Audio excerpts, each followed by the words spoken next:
From our Chicago studios, this is the Muslim News on Muslim Network TV. Assalamu alaikum, I'm Samana Siddiqui.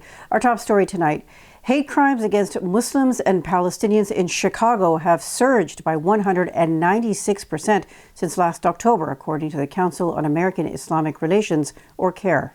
The spike coincides with Israel's ongoing war on Gaza, with incidents reported in workplaces, schools, and public spaces.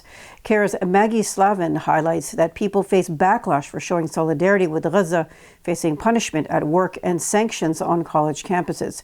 Slavin criticizes inconsistent police responses, citing a recent attack on a Palestinian-owned cafe in Uptown that was not initially classified as a hate crime. She compares the current atmosphere to post-9/11 federal surveillance, calling the situation scary. She has also expressed frustration over the misuse of the term anti-Semitism to censor criticism of Israel's policies. A Jewish lawyer in Brooklyn, New York, is facing arson and criminal mischief charges. This is after James Carlson allegedly burned an Israeli flag during protests at Columbia University last spring. The demonstrations protesting Israel's ongoing war on Gaza have led to multiple arrests at various New York City campuses.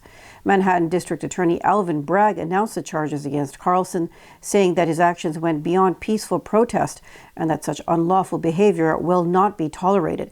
Carlson has also been accused of breaking into a university building and destroying a camera while in custody. He is the 9th person indicted in connection to the protests. Palestinians held a heartfelt memorial for Aisha Noor Agi, a 26-year-old American activist killed by Israeli forces in the West Bank. In her memorial procession in Nablus, her body was draped in a Palestinian flag and traditional keffiyeh scarf, symbolizing solidarity with the Palestinian cause. Agi was reportedly shot by Israeli forces during a demonstration in Beita near Nablus. Her body was later transferred for repatriation to Turkey, where she was born and her family had requested her burial. Agi had recently graduated from the University of Washington and was volunteering with the International Solidarity Movement, or ISM. She is the 3rd member of ISM to be killed by the Israeli army, with Rachel Corrie, another American, bulldozed to death in 2003, and British national Tom Herndl shot in the head by an Israeli sniper in 2004. Israel's military has acknowledged Agi's death and said investigations are ongoing. In related news, the parents of Rachel Corrie have expressed their grief following the death of Turkish-American activist Aisha Noor Agi last week, who was shot by Israel during a demonstration near Nablus. Cindy and Craig Corrie say Agi's death brings back painful memories of their daughter's tragic loss. Rachel Corrie was a 23-year-old American activist killed by an Israeli military bulldozer in Gaza in 2003 as she attempted to use her body to stop the destruction of Palestinian homes. In an emotional interview on Democracy Now!, the Corries criticized the lack of accountability, calling Agi's killing a reflection of Israel's ongoing failure to conduct transparent investigations into such incidents. They echoed Agi's family's calls for an independent probe, saying that Israel's pattern is to cover up instead of investigating.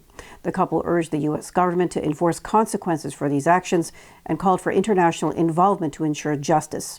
The Corries also shared their fight for justice for their daughter and the U.S. government's attitude of closing its eyes to Israeli actions. Cindy and Craig Corrie have devoted their lives to their daughter's cause and founded the nonprofit Rachel Corrie Foundation for Peace and Justice. Jewish American director Filmmaker Friedland is being widely praised for her bold stance in support of Palestinians during her acceptance speech at last week's Venice Film Festival. Friedland, who won the prestigious Luigi de Laurentiis Award for Best First Film, used her moment on stage to condemn Israel's war on Gaza. She referred to the 336th day of Israel's genocide in Gaza and the 76th year of occupation, urging filmmakers to use their platforms to address Israel's impunity. Friedland's remarks were met with applause, as well as widespread support on social media, with many praising her courage and expressing interest in her award-winning film, Familiar Touch. Jewish American artist working in a time-based medium, I must note, I'm accepting this award on the 336th day of Israel's genocide in Gaza and 76th year of occupation.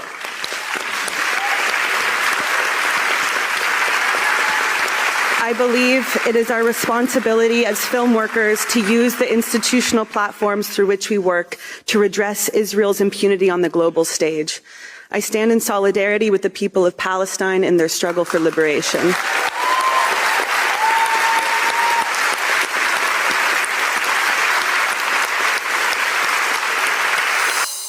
70% of the Palestinians killed by Israeli forces have been women and children, according to a report issued on September 5th by Gaza's media office.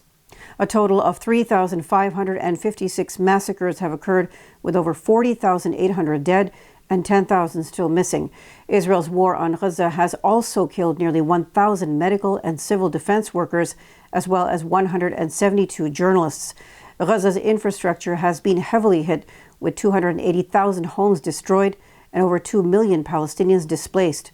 The humanitarian crisis has worsened as food and aid shortages escalate, with over 1 million Palestinians in Gaza left without rations in August. Israel has dropped over 80,000 tons of explosives over Gaza. Over 30 Palestinians have starved to death, according to the statement. The data came out shortly after UN spokesman Stefan Dujarric warned that the humanitarian situation in Gaza remains beyond catastrophic. In a powerful act of defiance, 18-year-old Israeli citizen Yuval Moab has been jailed for refusing to join the Israeli army. He says the ongoing war on Gaza is a genocide against civilians. Moab, who recently served a 30-day sentence, shared his determination to resist military enlistment as long as possible. He says he refuses to be an accomplice to genocide. Moab believes Israel's actions in Gaza, which have devastated the enclave and pushed Palestinians to starvation, are unjustifiable.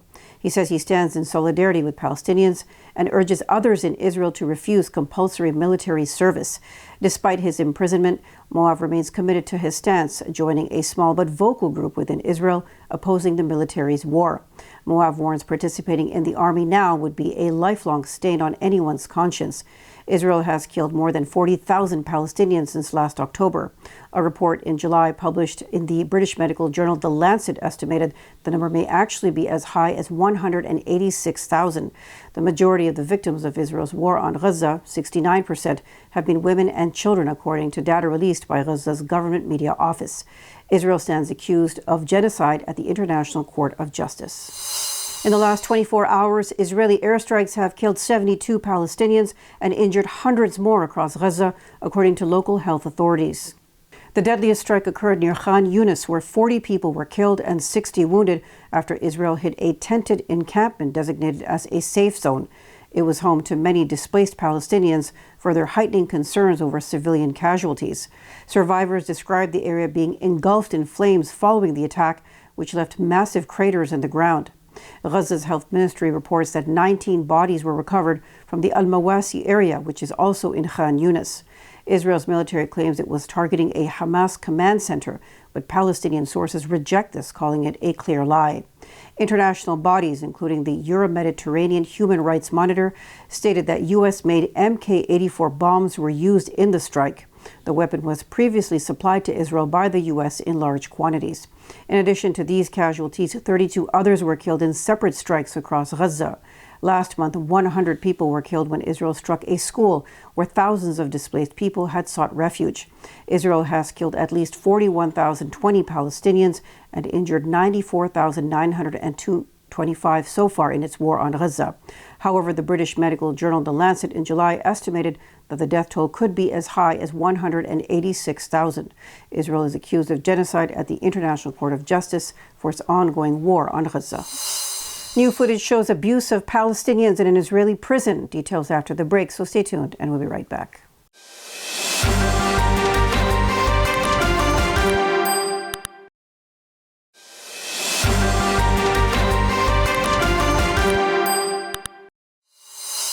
Welcome back. Footage released by Israel's Haaretz newspaper reveals Israeli security guards abusing Palestinian prisoners at the Megiddo prison in northern Israel. The video depicts a guard running a police dog on the hands of prisoners, some of whom were handcuffed and lying face down. Palestinian inmates said guards beat them in areas without camera coverage. An unnamed senior Israeli prison service official acknowledged to the newspaper there is severe violence against prisoners in Megiddo. The service described procedures as routine. Hamas condemned the footage, saying it reveals the extent of hatred and sadism against Palestinians. The Palestinian resistance group says more than 60 Palestinians have died in prisons from starvation, torture, and medical neglect. Rohingya rights activist Nay San Luin has warned that Rohingya Muslims risk losing their homeland if the international community fails to intervene. With 600,000 Rohingya remaining in Burma's Rakhine state, Lewin highlighted ongoing atrocities. These include forced displacements and killings by the Burmese army, as well as a rebel outfit, Arakan Army. He notes that more than 10,000 people have fled to neighboring Bangladesh in the last week alone. Lewin stressed the need for international action, including a UN Security Council resolution to prevent further violence and displacement. Without intervention, the situation could worsen, forcing hundreds of thousands more to flee. Lewin is urging Bangladesh to rally global support for repatriation efforts, warning that if no action is taken, the Rohingya might permanently lose their homeland. The death toll from floods and rains in Sudan has gone up to 205, with deaths from cholera reaching 185. Sudan's health ministry says about 268 new cholera cases have been recorded, including 6 deaths in the states of Kassala, Nile River, and Qadarif. This brings the total number of cholera cases in the 7 affected states to more than 5,000. On August 12th, the authorities declared cholera an epidemic in the country. As well, more than 26,000 homes have been destroyed, while 33,000 have been partially damaged due to floods and rain since June. The U.S. has proposed mandatory reporting requirements for the world's leading artificial intelligence developers and cloud providers.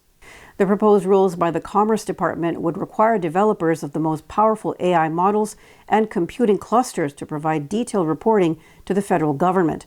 This includes reporting about developmental activities and cybersecurity measures, which involve testing for dangerous capabilities like the ability to assist in cyber attacks. Commerce Secretary Gina Raimondo says the proposed rule would help keep pace with new developments in AI technology to bolster America's national defense and safeguard national security. A federal indictment has revealed that a white supremacist group planned high-profile assassinations of a U.S. senator, a judge, and others. Leaders of the group, known as the Terrorgram Collective, allegedly incited followers to commit hate crimes against Black and Jewish people, immigrants, as well as the LGBTQ+ community. 2 of the extremist group's leaders, Dallas Humber and Matthew Allison, face 15 counts each. The indictment also said the duo created, edited, and distributed a digital publication that gave instructions on how to run a terror cell, determine targets to attack, and a guide for creating bombs and explosives. Charges include soliciting hate crimes and providing support to terrorism. Prosecutors say Humber and Allison encouraged attacks on infrastructure to fuel a race war and societal collapse. They also said multiple attacks or planned attacks in recent years can be tied to the group. The UK government designated the Terrorgram Collective as a terrorist group in April, according to the UK Interior Ministry website. In a groundbreaking collaboration, scientists from China's Renmin Hospital and Yale University have developed a promising treatment for glioblastoma, the deadliest brain cancer. Their research, published in the journal Small Science, highlights nanoparticles capable of identifying and attacking tumor cells in mice.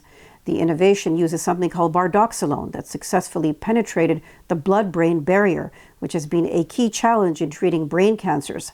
This new drug disrupts crucial molecular processes that allow glioblastoma cells to grow, offering renewed hope for patients facing this aggressive form of cancer. With clinical trials expected soon, the discovery could mark a major step forward in treating glioblastoma. That's all from our Chicago studios tonight. Thank you for watching Muslim News. We are a community channel dedicated to bringing you news you can trust. Please like, subscribe, share, and comment on what you thought of today's coverage. Thank you. You can donate now by visiting muslimnetwork.tv/donate.